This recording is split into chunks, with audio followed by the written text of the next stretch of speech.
Imagine waking up in a world without electricity. No hum of power lines outside your window. No blinking lights from screens or devices. No phone buzzing with notifications. Only the sound of your own breath, the creak of wooden doors, and the distant crackle of a flame struggling to stay alive. The darkness is real, deep, complete, broken only by the soft glow of oil lamps and the orange heartbeat of torches. And yet, within that darkness, human brilliance was burning brighter than ever.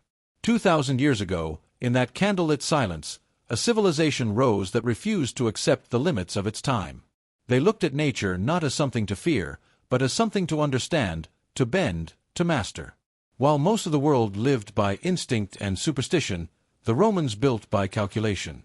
They measured the world in angles, in pressure, in flow. They saw the invisible patterns of physics long before the word science even existed. The Romans didn't just rule by sword or empire, they ruled through imagination. They designed comfort, order, and beauty into the bones of their cities. They created spaces where people could live, work, bathe, trade, and dream, all within systems so advanced that, even today, engineers marvel at them. They were not waiting for technology. They were the technology. Their tools were simple: wood, bronze, and stone, yet from those materials they built machines that could move mountains, tame rivers, and shape the earth itself. When we look back, we tend to see ruins, broken columns, shattered statues, silent forums half buried in time. But those ruins were once alive with movement and sound. Water rushing through marble fountains. Steam whispering from bathhouses. The steady rhythm of mills powered by nothing but flowing rivers. The pulse of genius hidden beneath stone. We often call them ancient, as if that word means less evolved. But what if ancient actually means ahead of its time? What if the people we picture in togas and sandals were building systems that we, even with all our science, still struggle to recreate? Because the truth is, we've forgotten more than we've learned. We live surrounded by inventions that make life effortless: light with a flick, water with a twist, warmth with a dial. We take it all for granted. But in Rome, those miracles were crafted by hand, from vision, sweat, and sheer intellect.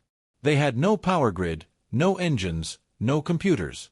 And yet they made water climb hills, stone breathe warmth, and cities come alive like living organisms.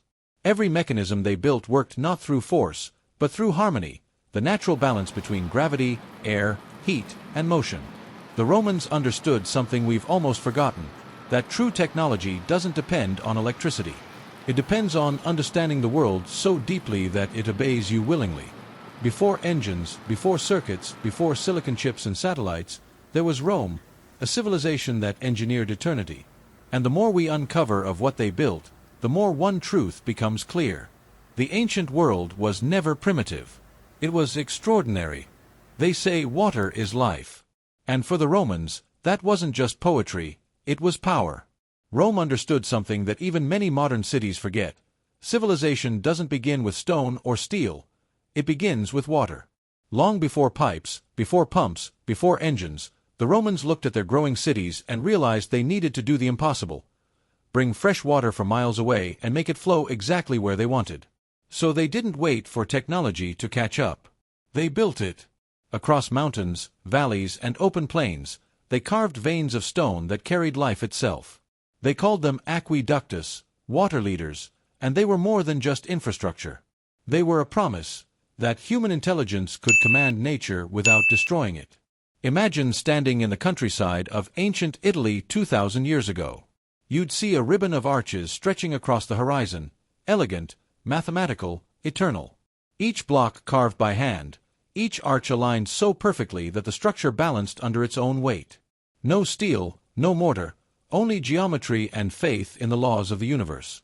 The principle was simple: gravity. But the execution was divine. For every mile of aqueduct, engineers had to calculate the tiniest slope, a few inches over a distance of miles, so that water would flow gently, endlessly, without spilling or stagnating. Too steep, and the channels would erode. Too shallow, and the water would stop. It was perfection measured in millimeters. Inside those stone arteries, water traveled from mountain springs, through tunnels, over bridges, even underground when the terrain demanded it. It crossed landscapes that most people would call impossible.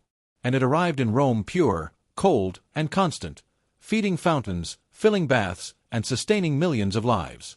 What makes it astonishing is how quiet their brilliance was. No roaring engines. No electric hum. Only the soft rush of water gliding through stone, a sound that must have felt like magic in a world lit by fire. The Romans didn't just use water, they worshipped its movement. They turned it into architecture, into art. Each aqueduct was not only functional but beautiful, a display of harmony between science and spirit. They knew that the people would look up at those arches every day, so they built them to inspire. Even utility, in Rome, had to be magnificent. Some of these aqueducts still work today. After 2,000 years, they still deliver water to modern towns, their channels intact, their arches unbroken. Think about that. The same water routes that once served emperors and soldiers now serve tourists and citizens who walk unaware above the same timeless flow. Every droplet that passes through those ancient stones carries history in its current, the whispers of engineers who understood that true mastery isn't about fighting nature, but moving with it. Modern engineers, armed with satellites and sensors, still study their methods and ask the same question. How did they do this with nothing but tools made by hand? The answer isn't found in technology, it's found in vision.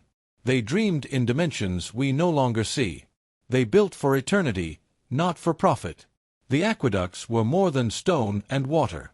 They were faith made tangible, proof that human beings, even without electricity or machines, could create systems so perfect that time itself would bow to them. And for the Romans, every stream that flowed into the city wasn't just a victory of engineering. It was the heartbeat of an empire. But for every drop of clean water that entered Rome, another problem waited to be solved. Because what goes in must come out. Every drop that entered Rome was a symbol of life. But where there is life, there is waste. And while most ancient cities drowned in their own filth, Rome did the unthinkable. It built a system to carry it all away. Beneath the marble streets, under the temples and markets, deep below the footsteps of senators and slaves, lay a hidden world, a vast labyrinth carved into the earth. They called it the Cloaca Maxima, the Great Drain. It sounds humble, but it was anything but. It was one of the first true miracles of urban engineering. It began simply, a trench to stop the Roman Forum from flooding. But simplicity never satisfied the Romans. They transformed that trench into an underground city of tunnels, a network of stone arteries that carried away everything the city no longer needed. Built more than 600 years before Christ, the Cloaca Maxima was vast enough for a man to stand upright, wide enough for a boat to drift through its center.